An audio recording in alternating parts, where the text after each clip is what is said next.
first off-season edition of Krown Countdown U. I'm Ryan Sullivan. That's Andrew Watt. Andrew, how was your holiday season? Oh, it was fantastic. Christmas back in Ontario, did the New Year's thing. It was awesome, buddy. That explains why I couldn't see you. Wouldn't it be great if there was a way that West Coasters could see East Coasters, not just over the holidays, but any time of year? Are you referring to interlock? Indeed I am, Andrew. Indeed I am. Let's start with the 800-pound half-gorilla, half-elephant in the room, shall we?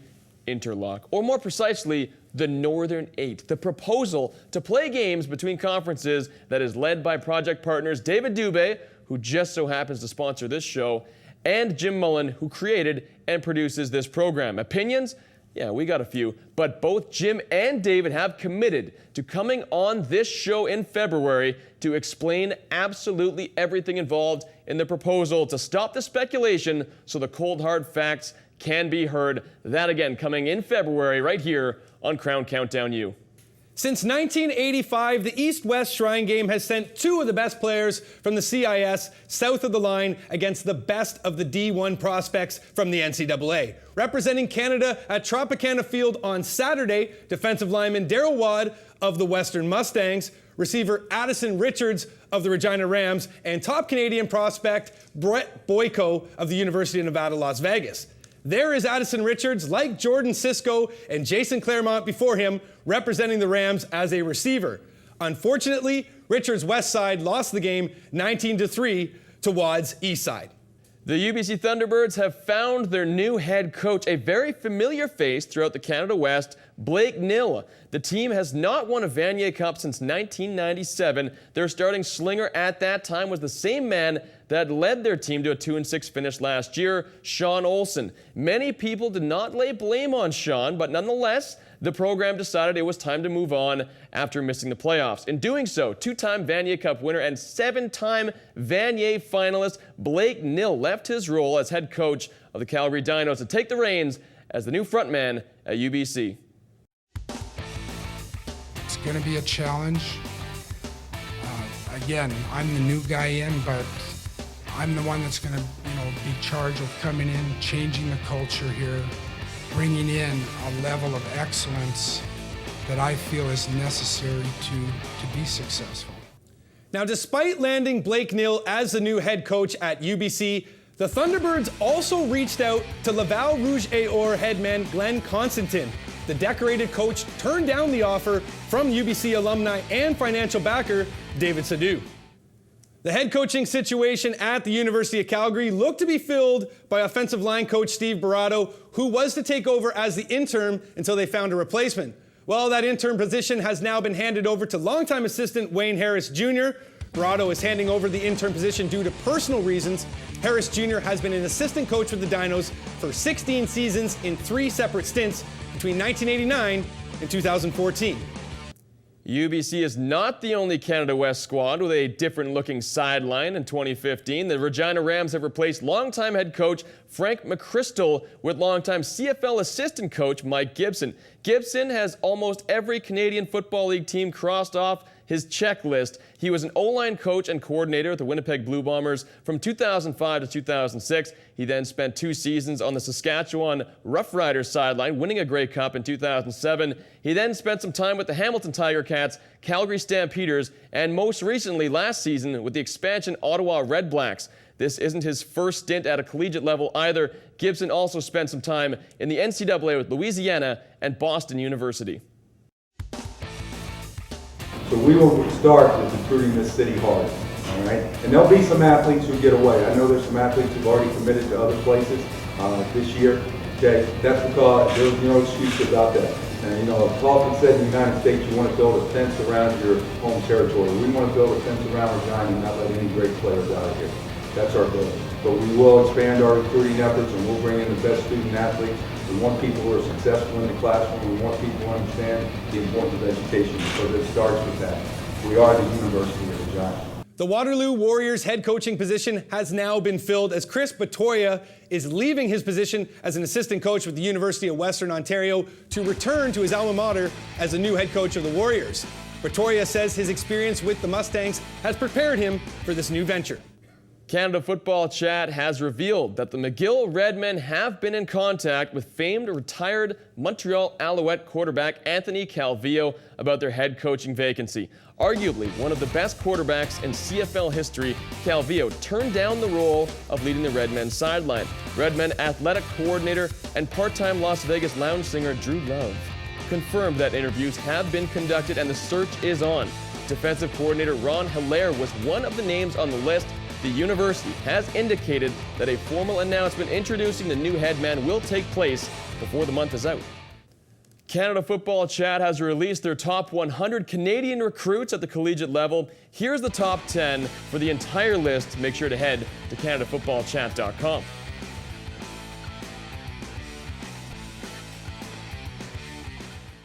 A few CIS players are transferring schools this year. In the AUS, Mount Allison welcomes in receiver Sean McGonigal, who's coming over from Guelph, while SMU lands SFU transfer defensive back Andreas Robinson and linebacker Michael Carter, who's also moving over from Bishops.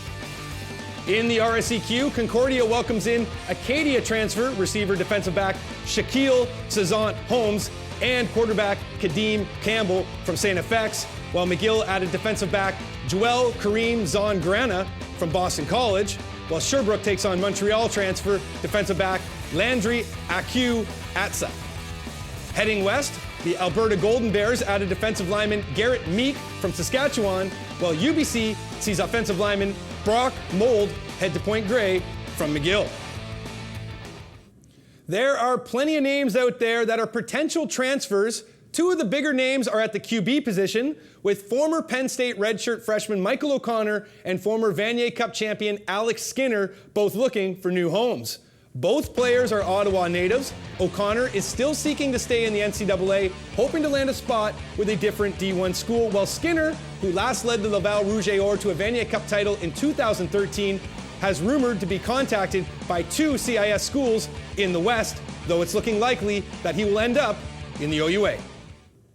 Lots of stuff to go over here in the offseason. Who would have saw Blake Nill leaving Calgary to go to UBC? Crazy. And guess what, though? We got...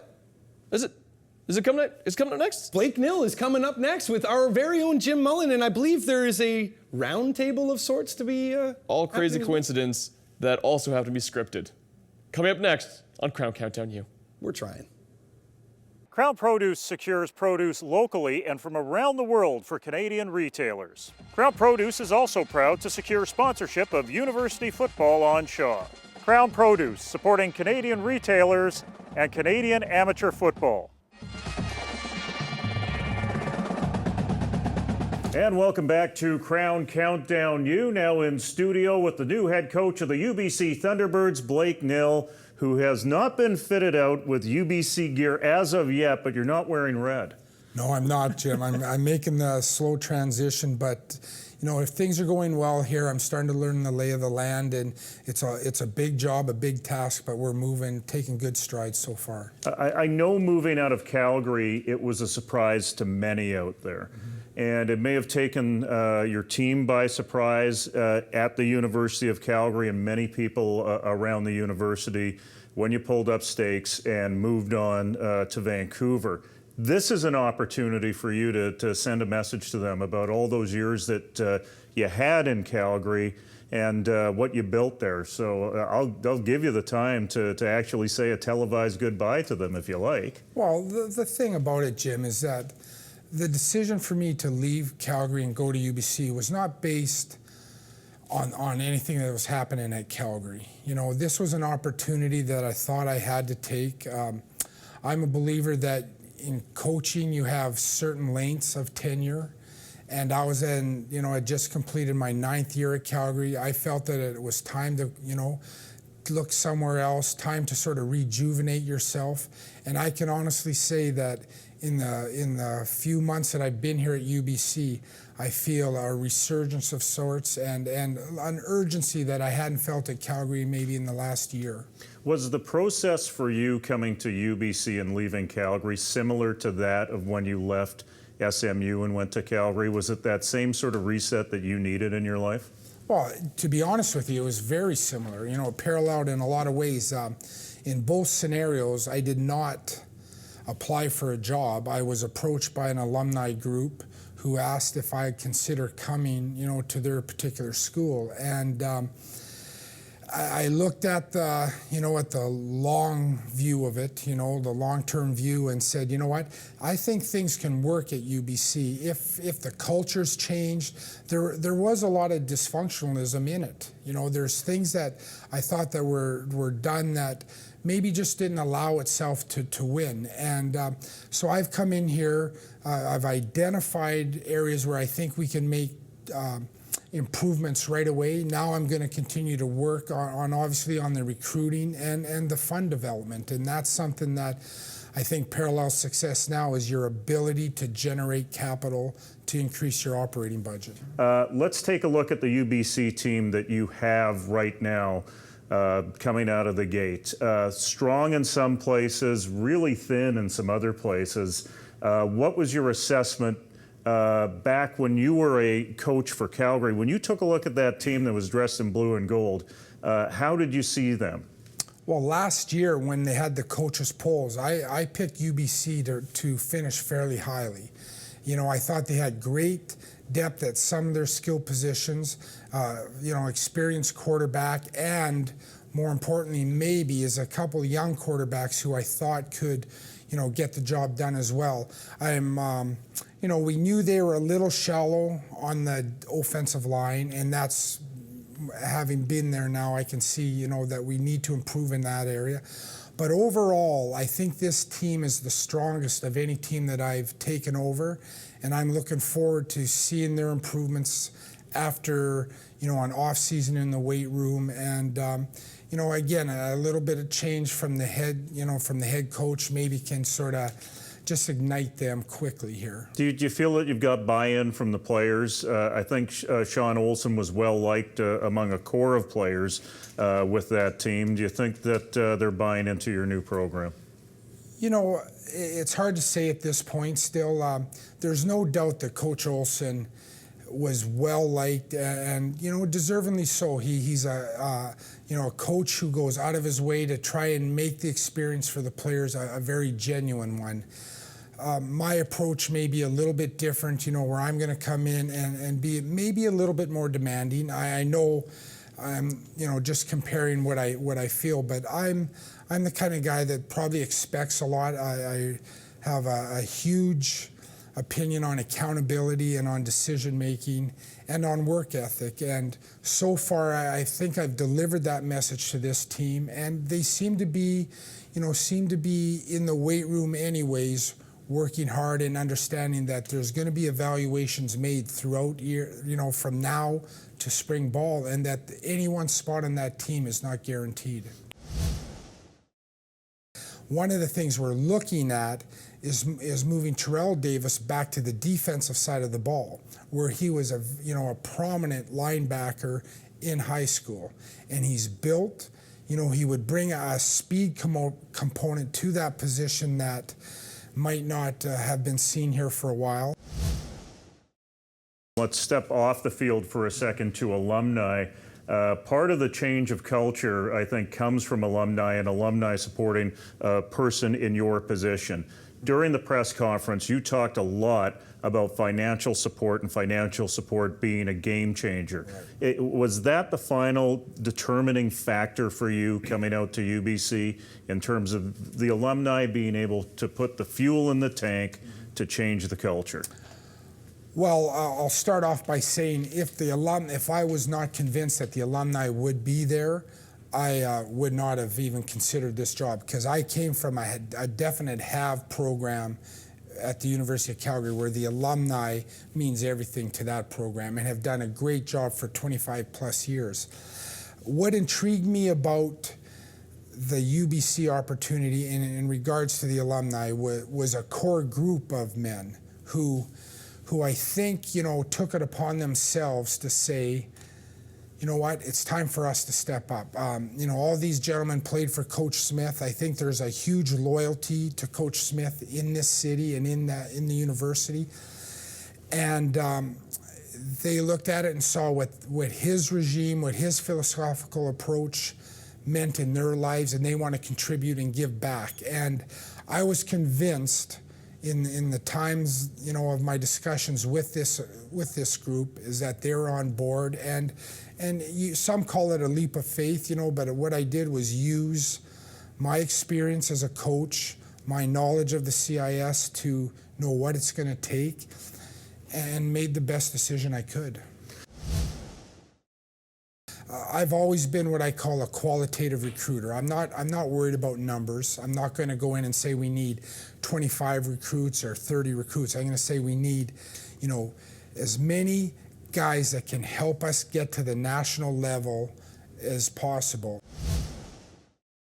Blake, thanks very much for this. Appreciate your time, and good luck catching up on the wide field of recruiting. And I know how seriously you take recruiting. This is a whole different season for you, isn't it? It is. We're going to be fine, though. I'm happy with how it's going. It's just a matter of me now closing the deals. Hey, welcome back to Krown Countdown U. It's time again for the roundtable portion. I am so arrogant that there is no way Jim Mullin's sitting in my chair. That's why he's on the far side of the table. In the middle, we welcome in Gord Randall for the first time in 2015. How are you, sir? Good to be back. Good to be back. It feels like it's football season already outside here. I know, and it's been an entire year since we've been here. Amazing. Time flies. Let's start things out. We did it at the top of the show. Let's do it right now. Interlock. We've got Jim Mullin at the table. He's the man on the inside. Jim, give us something. There you go, turning up the heat on me in terms of interlock. Yes, I'm one of the principals involved in trying to take the interlock project forward to the conferences. Right now, since we're in the middle of discussion with conferences, I really wish I could tell people out there what's going on, but it would be really inappropriate at this time for us to take much of this into the public sphere. So unfortunately, I've got to play politician, and I've got to take a step back and wait for next month when David and I are both on the show. That's right, February. Make sure you tune in. It's going to be awesome. Why don't we move things over? This is breaking news here on Krown Countdown U. Do we have a little sounder? No, we don't for breaking news? Anyway, we're going to throw things over to you, Jim, to start things out. The departure of the man running the show, Pierre Lafontaine. Well, I think it's really unfortunate that after 2 years, Pierre is out of that chair as CEO of CIS. And the reason for that is that there were a lot of hopes that were pinned to him, considering that he was an outside guy and the word reform was in the air and the word progress was in the air. And really what I fear right now is with this power vacuum, we're going to fall back into a pattern of over-processing things. Lots of process, subcommittees, task force, everything to slow progress down for the CIS at a time where there are a number of issues that they need to tackle, and without a leader there in that chair, I don't know how they're going to tackle some of these issues. Yeah, and I think that whoever succeeds Pierre Lafontaine, and I have no idea what potential candidates might be out there at this point, but whoever succeeds Pierre Lafontaine needs to have two primary focus points. One being the focus on media management for the CIS. The only stories I've seen in the major media since the football season has ended has been a negative story I saw on the Ottawa GG's hockey team and how they're not playing this season.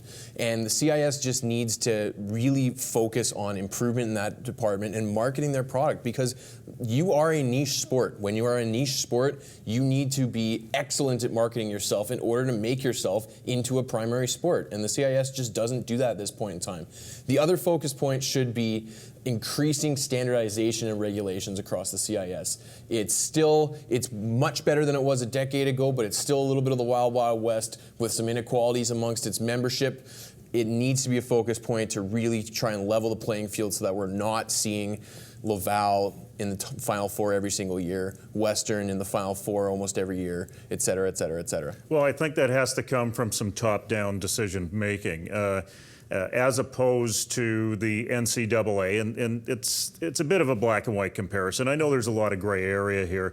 There's still a strong central office and still a strong central decision-making authority with the NCAA. And the CIS, it's completely different. It's completely ground up. And in that aspect, you're dealing with schools that may only have 4 sports out there in terms of them helping to create decision-making that affects big schools that have football. And so it really short-circuits process, and it really slows things down with the system they have in place right now. And if they want a quality candidate to step up from outside the CIS sphere, they have to deal with all of those problems of governance first. All right, we're talking about marketing at the top of the program and the CIS. When we talk about the individual programs, the best way to market your club is to bring in some new blood to get people talking every now and then. Off-season hires, head coaching vacancies, a lot of them to go around. So far, Gord, who's had the most impactful stamp? Well, I think a lot has already been said about Blake Nill at UBC, and I don't want to downplay that for a second because I think it's a really, really game-changing hire here in the Canada West and really changes the balance of power. And it's a statement from the UBC program about so many things on and off the football field. I want to focus on Chris Bertoia at Waterloo, though. And this is a program that we actually thought might be dead at the end of last football season. And to bring in a guy like Chris Bertoia, who probably not the sexiest name out there, but he's a guy who has really paid his dues. For those who don't know, he's been on Greg Marshall's staff at Western for the last six years or so. He's an offensive line specialist, formerly was the offensive coordinator at St. Francis Xavier. And to be honest, I thought that he should have gotten the job at St. Francis Xavier when that was open about 6 years ago. He decided to go back home for him, go back to Ontario. He's more than qualified for this job. And just the fact that we're saying that about somebody going to Waterloo is a coup for that program. Man, Bertie is a great recruiter. Yes, he is. I've seen him work on the road out here in BC, at the BC Combines, and he is. Him and Kevin McNeil, as far as I'm concerned, are the hardest working guys in the recruiting business that people don't see as head coaches, and now at least one of them has had the opportunity to step up as a head coach.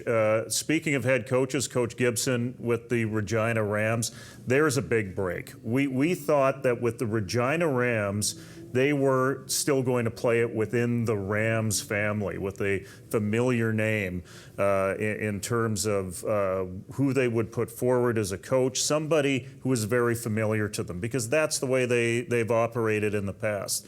They're a former junior football team, and they kind of operate like a club rather than a university program. Yeah, Mark Mueller was one of the names being thrown around purely because of his ties to that program. Yeah, but you know what? Good for Mark Mueller sticking with the Calgary Stampeders, because I think he's on a track to be an offensive coordinator in the CFL in about 5 or 6 years. But for Mike Gibson, this is going to be interesting for him. Because I think there are special challenges for anyone who has been in the professional sphere for a while. I know he coached a bit in the NCAA, but you know, a CIS program has special challenges to it in terms of being chief cook and bottle washer and fundraiser and all those other things that are associated with the position. X's and O's is about 20% of it, and it was interesting to see that Bernie Schmidt decided to hang him up with Gibson arriving, because I think Gibson's going to take over the offense, and we might see more balance in the offense than we've seen in the past with Regina, where they pass almost 3 or 4 to 1. That's certainly going to bring the passing numbers down. It might bring the excitement factor down a little bit too, because Bernie's offenses were exciting, if nothing else. True air raid offense for sure, yeah. Yeah, not only new blood on the sideline, but it's going to be nice to see the Pictons with another year under their belt as well. A little more confidence there. They could be a deadly team. Let's switch things over to the OUA and the RSEQ. Jim, we're going to start with you. They've been holding discussions over the past few weeks. Some of the topics that have come up: smaller roster sizes, fewer coaches on the sidelines, and more specific scheduling, better teams playing better teams and vice versa. What are your thoughts on this? Well, in terms of bringing fewer coaches in or penalizing teams that have 6 and 7 coaches, I think it's something moving completely in the wrong direction. I think there's private funding from outside a program, and if they want to put that money into coaching, that's where it should go. We have to create a situation where we create a better situation for our student athletes. I think in terms of capping roster sizes, who are those last 20 or 30 on a Western roster that are going to have an impact elsewhere? I don't think maybe that many. I think your key guys are going to be your key guys in your 40 or your 50 or your 60. I think the additional bodies are great for depth, but I don't think they're going to impact the other teams that much. As for parity and scheduling, we have a portion of that in the interlock proposal. As far as I know, they can talk about parity and scheduling for 2015, but none of the schedules are going to be changed for this upcoming year. So that has to be a long-term prospect. Gordon. Yeah, I think targeting coaching staffs and trying to limit them and trying to limit roster sizes is totally the wrong way to go. For starters, with the roster size thing, you need everybody you can get. And there are teams at the current roster sizes that have trouble cobbling together practices by the end of the year because of the natural attrition that goes along with a football season. I think that's a really, really bad move to limit roster sizes. It's a safety issue. Yeah, it can get to that point, absolutely. Now, I understand there may be some limitations that you can't just say, well, keep up or shut up. But I think that there are other avenues that they can go about to tackle this problem. And one of the things is what I kind of alluded to earlier on the CIS level is regulating scholarships, regulating recruiting a little bit more stringently, and making it so that Western isn't always in a recruit's home first because they have the most funding. Western isn't necessarily offering recruits, the same recruit, more dollars than York can, because there is a scholarship limit in the OUA, but it's kind of soft, and there's ways around it, and there's ways to kind of build upon it and maneuver around it, and the better programs are better at doing it. So if you make it so that there's a more bulletproof restriction on scholarships and a more bulletproof restriction on recruiting, then maybe that helps level the playing field and at least brings it to the acumen of the coaches and the programs a little bit more. But in terms of patrolling this, who's going to be responsible for it? Is it going to be in the realm of the conferences because they are closest to their schools, or is it the CIS who's in this office that's detached that would basically have to have a policeman out in the field patrolling about, making sure there aren't recruiting violations, and who's going to pay for it? Well, unfortunately, as you alluded to, the CIS tends to be a bottom-up league, so it may be one of those things where it has to start at the conference level first, and the CIS to see, oh, hey, this model's working out pretty well. Maybe we need to adopt this across the board. All right, there you go. Now, speaking of scheduling, as we alluded to at the very top, we're going to get to that with the interlock, the parity quest, all that stuff coming up in a month in February. We are stoked. For Jim Mullin on the far side, Gord Randall in the middle, Andrew Wadden somewhere. I'm Ryan Sullivan. Thanks so much for tuning in to our first off-season edition. We will see you again in 1 month's time.